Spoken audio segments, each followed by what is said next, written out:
இந்துக்களே இந்துக்களே குடும்ப கட்டுவாடு பண்ணாதீர்கள். இந்துக்களே இந்துக்களே குடும்ப கட்டுப்பாடு பண்ணாதே. இந்துக்களே இந்துக்களே இந்துக்களே இந்துக்களே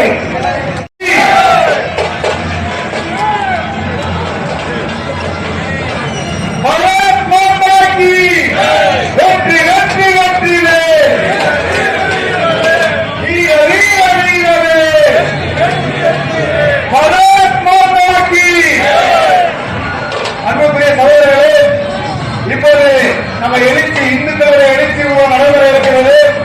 இந்த ஊர்வலத்திலே நம்முடைய வாதத்துக்கு முன்னாடி மட்டும்தான் நம்ம ஆட்டம் பாட்டம் கொண்டாட்டமாக இந்த விழாவை நடத்த வேண்டும்.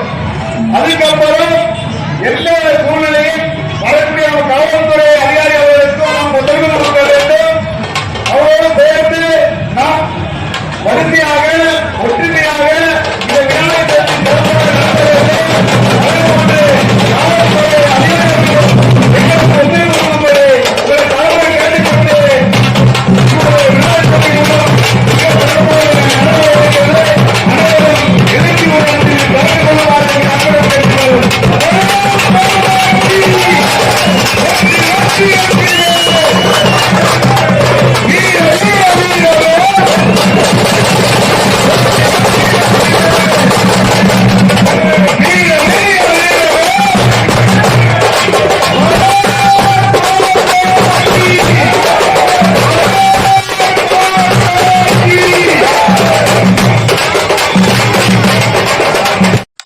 திண்டுக்கல் மாவட்டம் நிலக்கோட்டையில் இந்து முன்னணியின் சார்பாக விநாயகர் சதுர்த்தி முன்னிட்டு பல்வேறு ஊர்களிலிருந்து விநாயகர்கள் வரவழைக்கப்பட்டு ஆங்காங்கே பூஜைகள் செய்து சிறப்பான நிகழ்வுகளை நடத்தி கொண்டு ஊர்வலத்துக்காக நிலக்கோட்டை நாள் ரோட்டிற்கு வந்தடைந்தனர்.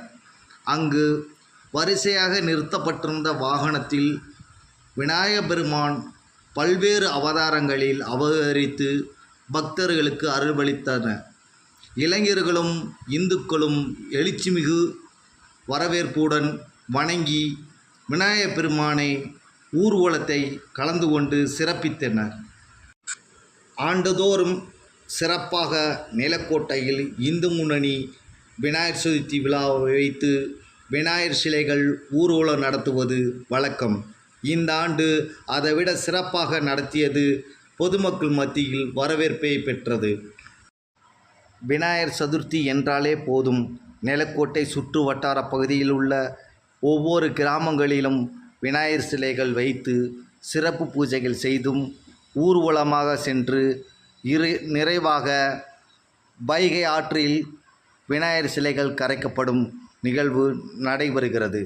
அதனைத் தொடர்ந்து இவ்விழா ஏற்பாடுகளை விழா குழுவினர் செய்திருந்தனர்.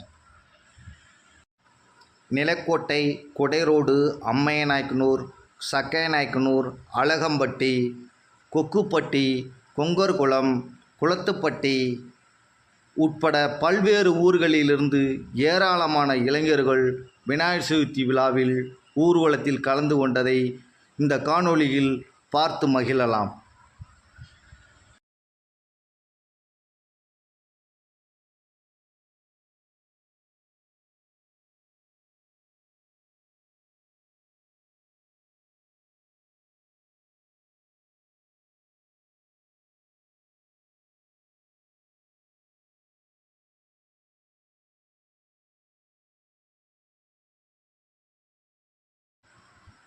விநாயகர் சதுர்த்தி விழாவை ஒட்டி 3 அடி முதல் 11 அடி வரை விநாயகர் சதுர்த்தி சிலைகள் செய்வது வழக்கம்.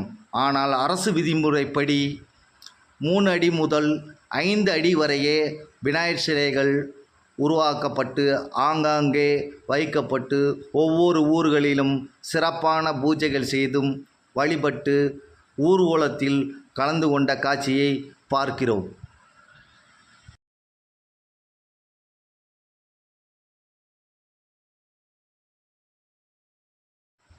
நிலக்கோட்டையில் விநாயகர் சதுர்த்தி ஊர்வலத்தை தொடர்ந்து போலீசார் பலத்த பாதுகாப்பு பணியில் ஈடுபட்டனர்.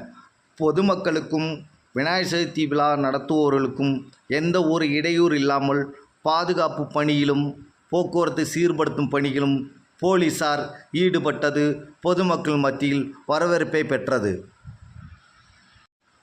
வத்தலக்குண்டு டு மதுரை செல்லும் சாலையில் விநாயகர் சதுர்த்திகள் வரிசையாக நிறுத்தப்பட்டிருந்ததால் போக்குவரத்து பாதிப்பு ஏற்படும் நிலை இருந்தபோதும் போலீசார் அதனை சீர்படுத்தும் பணியில் வரிசையாக ஓரமாக நிறுத்தி விநாயகர் சதுர்த்தி விழாவையும் சீர்படுத்தினர், போக்குவரத்தையும் சீர்படுத்தினர்.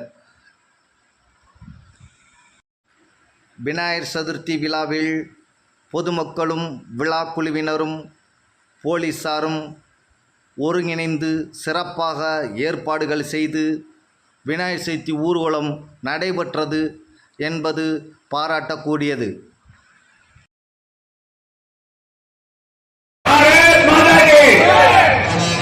இந்து முன்னணி கோட்ட பொறுப்பாளர் ஜெயக்குமார் அவர்களே மற்றும் இந்து முன்னணியின் மாநில செயலாளர் ஐயா அவர்களே, ஐயப்பன் அவர்களே, இங்கே கூடியிருக்கும் லட்சக்கணக்கான நமது இந்து சகோதரர்களே சகோதரிகளே, உங்கள் அனைவருக்கும் என் முதற்கண் வணக்கத்தை தெரிவித்துக் கொள்கின்றேன். வாழும் பிடாமரன் நரேந்திர மோடிஜி அவர்களை வணங்கி, அண்ணாமலைஜி அவர்களை வணங்கி, எங்கள் மாவட்ட தலைவர் தனபாண்டியை வணங்கி சுற்றுரையை ஆரம்பிக்கின்றேன்.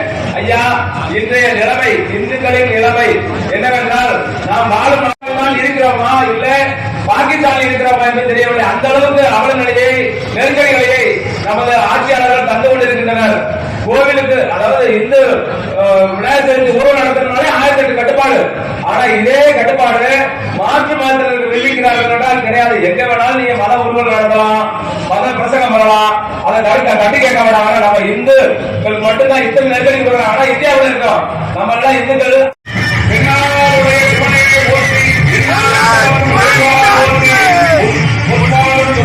இந்த நிலையை ஆரம்பிக்கிறேன். இங்க இருக்கக்கூடிய இந்திய நாடு வாழக்கூடிய அனைவரும் எத்தனையோ மதங்களை பின்பற்றி வாழ்ந்து கொண்டிருக்கின்றோம். ஆனால் ஒவ்வொரு மதத்தையும் தோற்றுவித்த மனிதர் யார் என்று தெரியும், தோற்றுவிக்கப்பட்ட ஆண்டு எது என்று தெரியும், தோற்றுவிக்கப்பட்ட இடம் எது என்று தெரியும். ஆனால் இந்து மதம் என்று சொல்லக்கூடிய இந்த மதத்திற்கு மட்டும்தான் வரலாற்றில் கூட வரலாறு கணிக்க முடியாத வரலாறு கொண்ட ஒரே மதம் எது கேட்டால் இந்து மதம். என்று தமிழை நாம் எப்படி கருத்தொன்றி மனதொன்றா காலத்தை மூத்தபடி தமிழ்ச்சி என்று சொல்லிக்கிறோமோ, அதுபோல இந்து மதம் என்பதும் அதே போல உள்ள ஒரு மதம் என்பது நீங்கள் அனைவரும் தெரிந்து கொள்ள வேண்டும். இன்றைய இளைஞர்கள் ஆடுவதும் பாடுவதும் மட்டுமல்ல, நமக்கு பல முக்கியமான விஷயங்கள் இருக்கிறது. அதை இன்னும் நமது இந்து மதத்தை சார்ந்த இளைஞர்கள் புரிந்து கொள்ள வேண்டும். இன்னொரு சில விஷயங்கள் நிறைய விஷயங்கள் பேசலாம். அதாவது மதச்சார்பின்மை இந்த நாடு, இந்திய நாடு என்பது மதச்சார்பன்மை கொண்ட நாடு. மதம் என்பதை மட்டுமில்லாத நாடு என்று சொல்கிறோம். ஆனால் இந்துக்களின் அனைத்து சொத்துக்களையும் அறநிலைத்துறை என்ற பெயரையே இன்று கொடுத்துக் கொண்டிருக்கக்கூடிய அரசிக்கக்கூடிய ஆளுநர் தெரிந்து கொள்வதில்லை. எல்லா மதத்தினுடைய அவர்களுடைய சொத்துக்களை அவர்களே பராமரித்துக் கொள்ளலாம். ஆனால் இந்துக்களுடைய சொத்துக்களை மட்டும்தான் இந்த அரசு எடுத்துக் கொள்ளும். இந்துக்களுடைய சொத்துக்கள் வேண்டும், ஆனால் இந்து மதத்தை அங்கீகரிப்பதை அவர்களால் ஏற்றுக்கொள்ள முடியாது. சிறுபான்மையினருக்கு நாங்கள் உரிமை கொடுக்கின்றோம், சிறுபான்மையினருக்கு நாங்கள் உரிமை கொடுக்கின்றோம் என்ற பெயர்களை